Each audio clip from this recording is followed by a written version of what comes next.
tawhanong pagtratar sa mga biktima, suspect o bisag kinsa nga nalambigit sa usa ka balita maoy nagsilbing sentro sa kalihukan nga gipasiugdahan sa Commission on Human Rights dinhi sa Cebu. Usa ka pagbansay sa mga magsisibya kalabot sa reporting on violence and vulnerable groups ang gipahigayon sa CHR sulod sa duha ka adlaw sugod ni atong Disyembre 6 sa University of Cebu Banilad Campus. How do we prevent that from happening again in the future? Tinguha sa seminar ang pagkorehir sa pamaagi sa pagbalita sa mga sensitibong isyu sama sa nahitabo sa 4 anyos nga sexual assault survivor ni adtong Marso karong tuiga.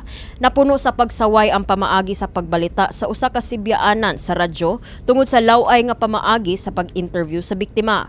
Giklaro hinuon ni Attorney Ian Vincent Manticahon, human rights lecturer, nga katungod gihapon sa press ang pagkaylap sa mga husto o gikinahanglang impormasyon sa nasud. Apan gikinahanglan nga ni subay gihapon kini sa saktong pamaagi. Kini ubos sa Section 4 sa Philippine Constitution o pagprotekta sa freedom of speech o expression sa press. So as a media practitioner, ang imong challenge is how to balance. Kung saan mas importante ani iyang individual privacy or public interest. Kung tanaw nimo nga public interest here matters, then go ahead, report it. Apan bisan pa man nga dunay mga lagda nga miprotektar sa mga magsisibya, giklaro ni Manticahon nga adunay responsibilidad ang mga practitioner sa pagtuman sa ethical standard sa pagkuha og balita. Sama na lang sa saktong pagtaho sa mga vulnerable nga mga sektor sa komunidad, sama sa LGBTQIA+ ug mga persons living with HIV. It highlights mo differently, for example, na when the news is supposed to be about a person committing a crime. It's the act, rather than really identifying, patay. So, what does it give? Unsa may impact ni Ania when we read it? Usasab sa gitutukan sa training, mao ang pagkamabinantayon sa pagtaho og mga gender-sensitive nga mga istorya ug mga nalambigit sa pagpangabuso. Necessary consent, the non-identification, katong guidelines that I mentioned earlier should also be strictly followed. And your advice is to not even write the names of the survivor. Kay palitan in conflict areas and you're writing the names. Kanya, what if somehow na-intercept ka or the notebook goes somewhere else na mabasahan ang mga names? Samtang sa ikaduhang adlaw sa maong kalihukan, kabahin na sab sa insakto ug ethical nga pagbalita sa mga minor de edad, ilabi na mga biktima sa pang-abuso ug mga kabatan-unan nga nalakip sa krimen o illegal nga drogas ang gihisgutan. We think it's interesting. We think that it will gather a lot of attention to the public. Again, we have to strike a balance between public interest and the right of the child to be protected.